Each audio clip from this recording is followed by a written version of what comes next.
Hi everyone, Assalamualaikum, Salam Sejahtera.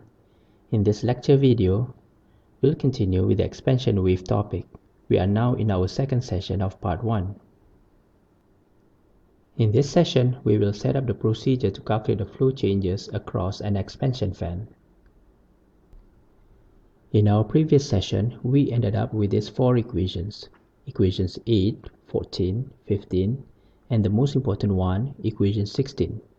It relates how the Mach number changes across a weak wave if there is a small disturbance in the form of a small deflection angle d theta. Because it is an outward deflection, d theta is negative. If it's a large deflection angle delta, we can break up that angle into many small angle d thetas and integrate our equation 16 to find out how the Mach number changes across this large angle.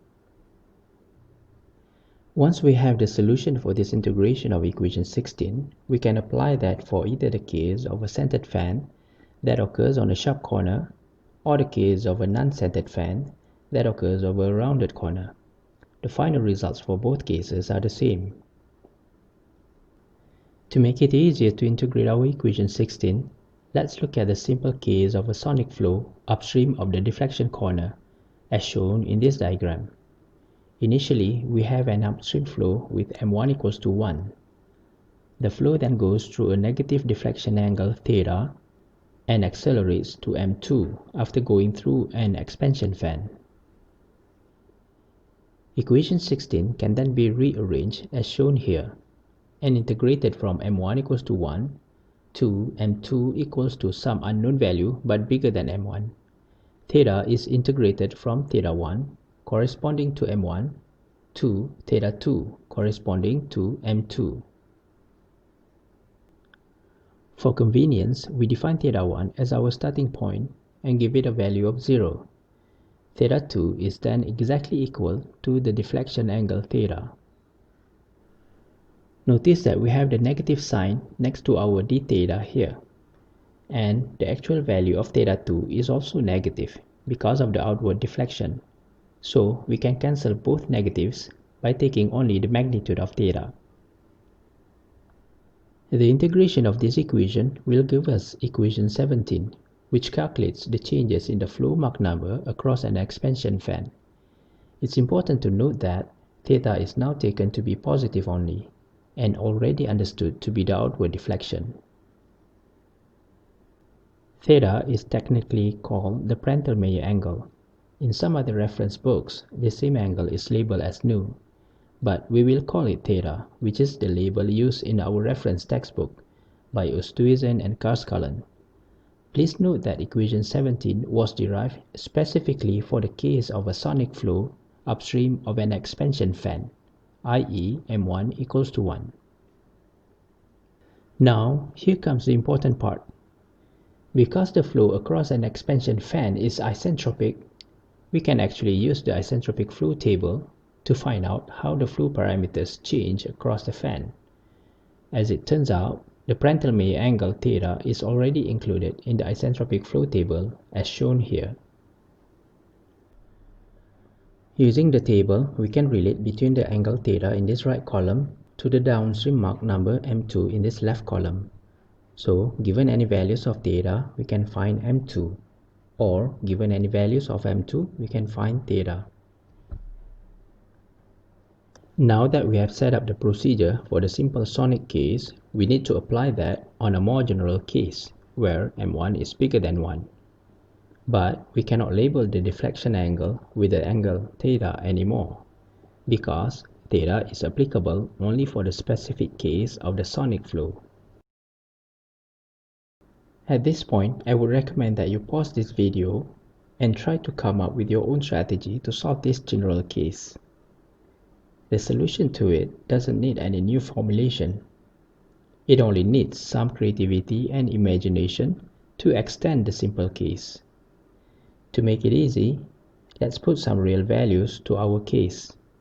m1 equals to 3 and delta equals to 16 degrees.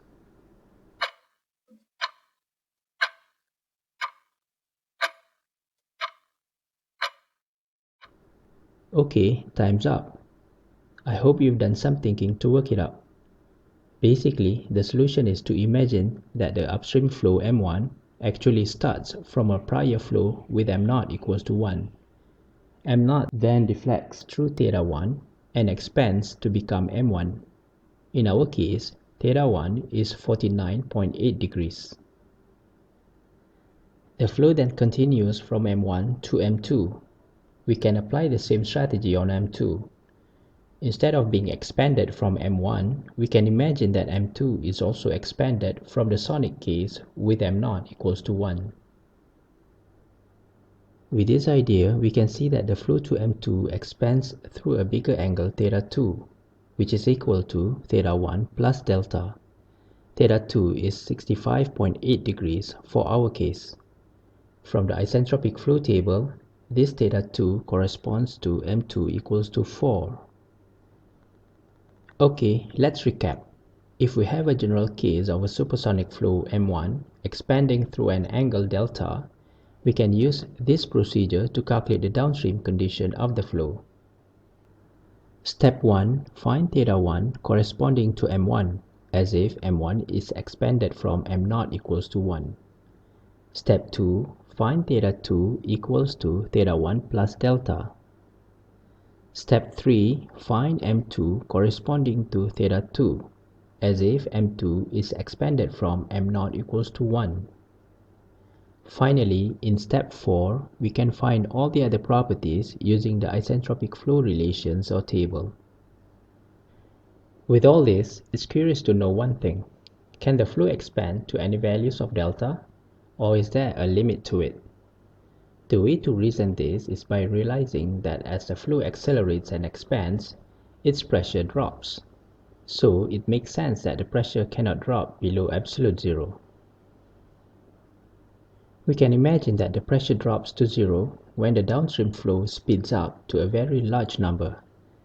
Then we can use our equation 17 again, setting m equals to infinity, and see that the arctangent of infinity approaches pi over 2. From this, theta approaches this term here, which is equal to 130.5 degrees for the standard air. But that answer is only an approximation to an ideal situation. In the real case, as the flow expands through a large angle, some of the assumptions to derive our equations break down, and we cannot use those equations anymore. In this case, we can only simulate the physics of the flow more accurately using CFD.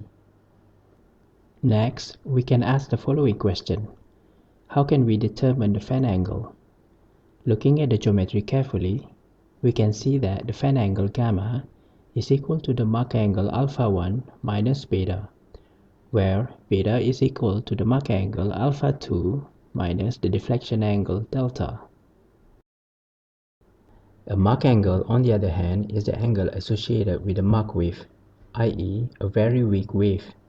This wave is produced when a supersonic flow with a Mach number m encounters a very small disturbance. We've looked at this back in chapter 2 when we learned about the speed of sound. The Mach angle alpha for that upstream flow can then be found by taking the arcsine of 1 over m.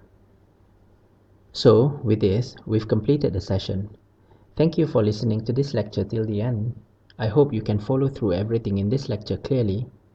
See you in our next session, where we will look at how to use this procedure to solve some problems. Until then, have a good day and bye.